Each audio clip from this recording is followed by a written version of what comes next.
Hey everyone, I've got Brogan here in the studio with me to help me answer a question about exposure. Stay tuned for today's episode of Ask David Bergman. Hey there everybody, welcome back. Here I am, as always, answering your photography questions right here on Adorama TV. If you've got a photo question, you know what to do by now. You just go to askdavidbergman.com and submit that form right there on the site. If you're lucky, I just might pick your question to answer right here on a future show, just like this one.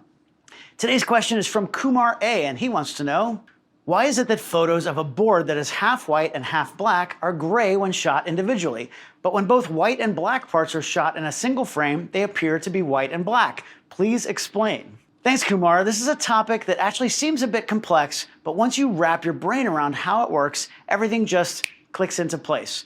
Now, your question has to do with the basics of exposure. Now, when I talk about exposure, it's just how bright or how dark your image is. That's it. So you can pick the brightness of your image by using the three settings in the exposure triangle. You probably know what those are: shutter speed, aperture, and ISO. Now, I've done videos explaining how each of those work individually, and I'll put a link in the description down below if you really feel like doing a deep dive down that route. But the main thing is that two of those three settings, aperture and shutter speed, actually change how much light hits the sensor in the back of your digital camera. The more light that hits that sensor, the brighter your image. Now, ISO can then be used to brighten up the image when you don't have enough light. It gives the sensor a little voltage boost that brings up the brightness in the camera after all of that light has been collected based on your shutter speed and your aperture. Now, the brightness of your photo is a part of the photographer's style. A wedding photographer, for example, might like to have high-key photos with a bright, punchy background and blown-out skin tones. That might be the look that they're known for. Whereas a moody art photographer might want a black frame with just a sliver of light going through the middle. That might be their thing. But here's the difference.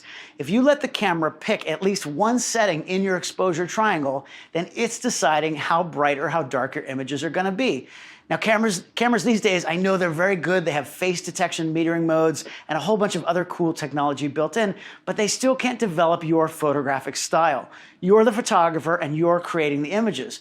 By using manual exposure instead of an auto mode like aperture priority, shutter priority, or even auto ISO, you take control of all three settings and can make your images look exactly how you want. Now, in Kumar's question, he says the exposure is changing in his photos. Sometimes white is white, and sometimes it's gray. So that means he's not shooting in manual exposure. If he was, the brightness would be the same every single time. I'm going to try and demonstrate what's happening to him. Now, instead of photographing a very boring black and white board, I'm lucky enough to have Brogan with me here in the studio today.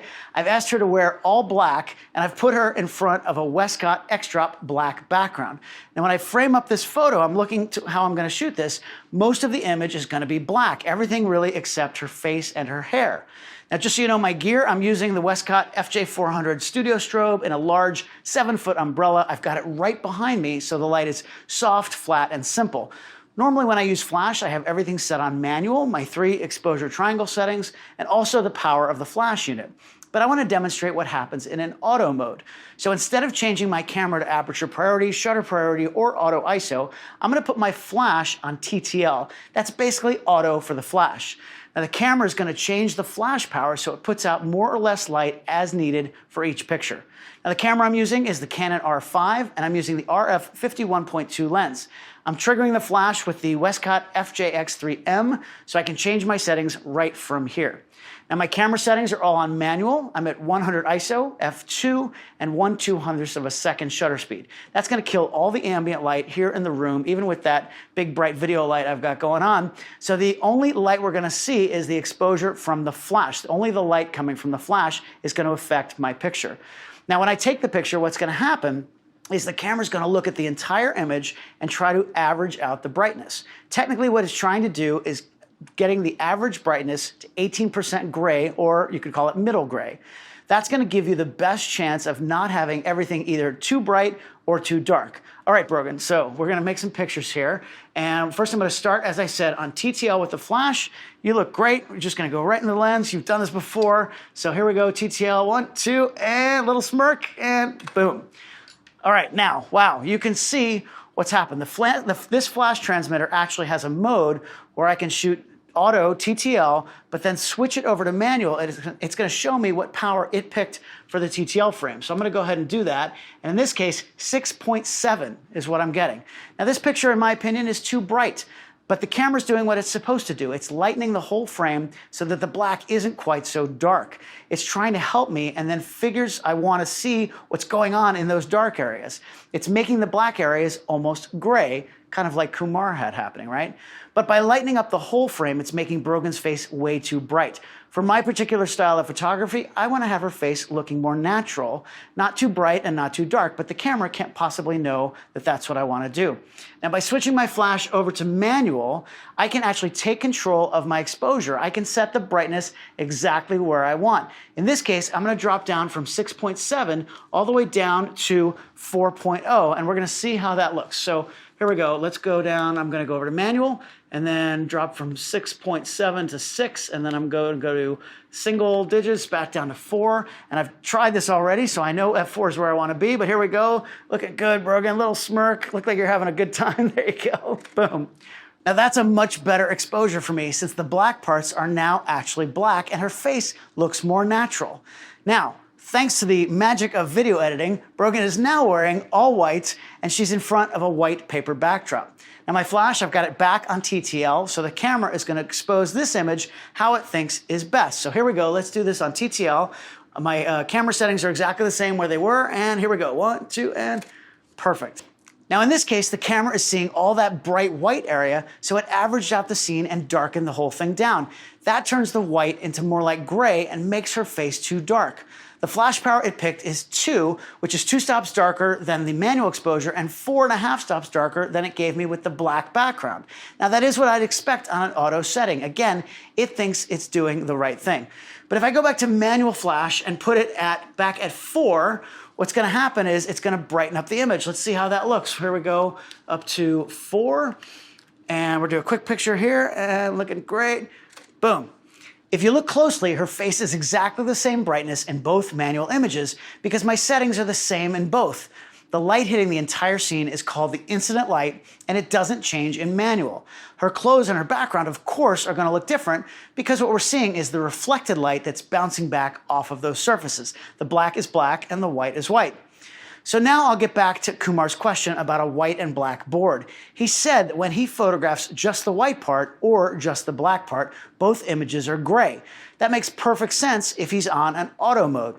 He might have been shooting full program, aperture priority, shutter priority, or even auto ISO. Or if he was using flash, he may have been on TTL, just like I am here.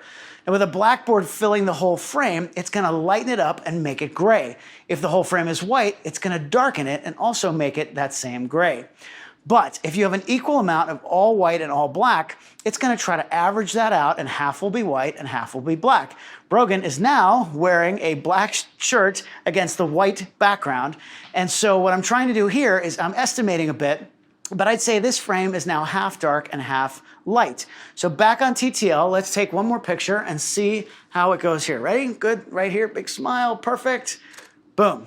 Okay. And then when I switch over to manual, 3.8. It's giving me 3.8. That is very close to the 4.0 that I was at when I was shooting manual. That works because the scene now has equal amounts of bright and dark areas, just like Kumar's black and white boards. Now, sidebar here about metering modes. I've been using evaluative metering today, which is what averages out that whole scene. As I said before, these cameras are really smart now, and it actually recognizes that there's a person in the frame and gives more priority to the face when judging exposure. I actually have that setting turned off, so it's just averaging it out. I could have used spot metering and put the spot right on her face, and the camera is only going to decide exposure based on what's in that small spot. Personally, I think that's difficult and distracting to watch that spot all the time and make sure it's always right on her face. I don't want to have to worry about that. I want to concentrate on working with my subject, which I think is the most important thing. I can also compose my image with her off-center or wherever I want. The exposure and the light output is never going to change. So Kumar, I hope that helps explain why a white and black board looks gray when shot separately, but it's black and white when they're in the same frame. The camera is trying to do what it thinks that you want. But if you take full control of your exposure settings, you can decide how you want your pictures to look, and that goes a long way towards developing your own personal photographic style.